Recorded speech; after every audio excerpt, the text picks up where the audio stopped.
Hi everyone, this is Dikshit. Welcome to my channel. In this particular video, I'll be talking about variables in Helm 3.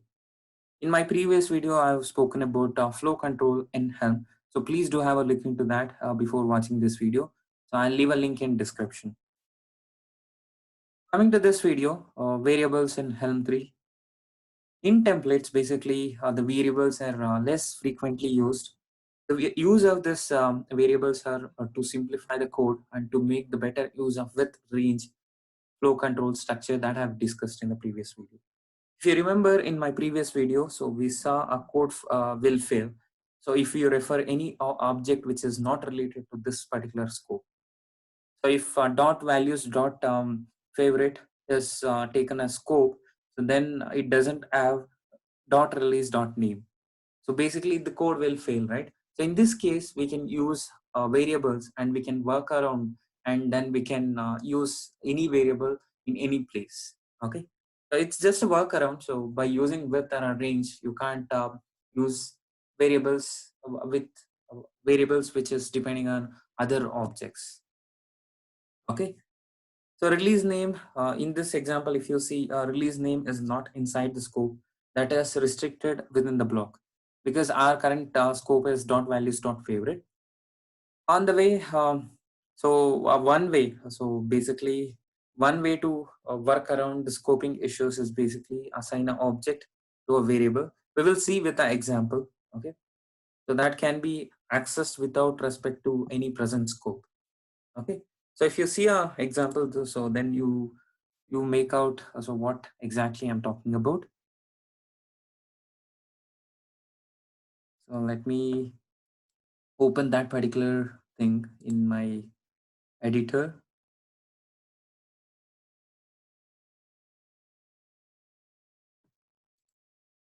So this particular folder I'll be using. If you want to play with these things, so I have in my repo helm underscore chart. So you can go to variables folder and then you can play with all whatever the examples I'll gonna talk today. Okay, I'll open both the things.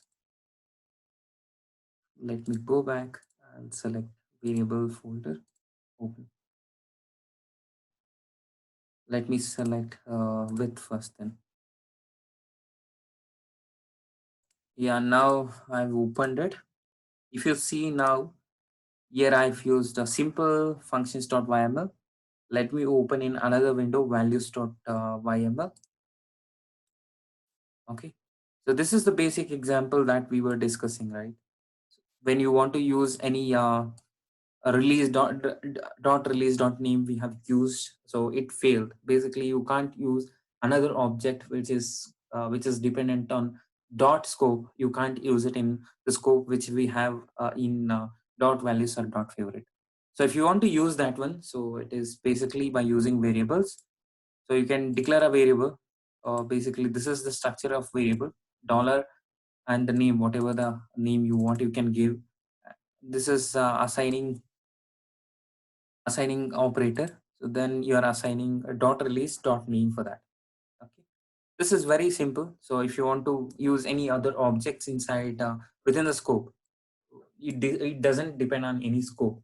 You can declare it globally and you can use it whenever you need it. Okay, when you execute this particular one, just in the flow control, so let me change my folder to variable. Under this I have variable range and variable width. We will do a dry run. Basically install -debug dry run, supply the folder that you want to execute with. One thing I've forgotten, I need to give. Okay, so when I do this one, now you'll be able to see the release name also. Here if you see in my previous example, I've taken this release off from this particular block and then I've defined, because end will take of this particular scope and it is reset to dot again. So there I can use my dot release dot values dot files, anything there. Correct. But if you want to access any particular object in any scope, so then this is how you can do it by using a variable, declaring a variable, assign the value to that particular variable, and then use it wherever you need. Okay. So this is how you will declare and this is how you will use. Basically, the only changes you're assigning here and you're just using that particular value here. Okay. Now we will see with variable range folder. In this, I'm using a variable thing by using a range control structure. Range is basically to loop over different objects in your values.yml. Okay. So let me open values here. So with this values is related to variable range.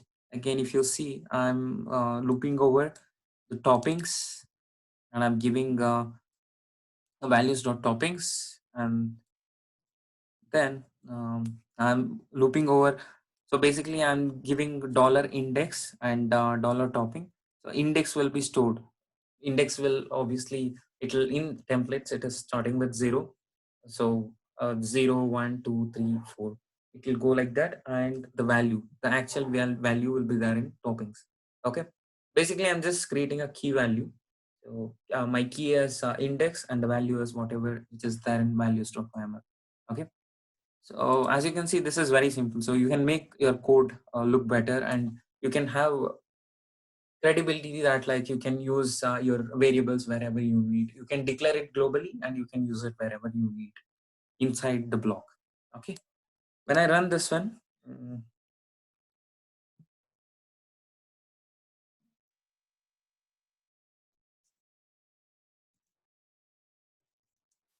variable range, now you'll be able to see, yeah. So this is how I want it. See, as it is rendered and it is displayed here. Okay. So variables, as I mentioned, it is rarely used. So whenever this kind of requirement comes, if you want to have a global variable and you want to use whenever you need it, so that time you can go with this particular variable concept.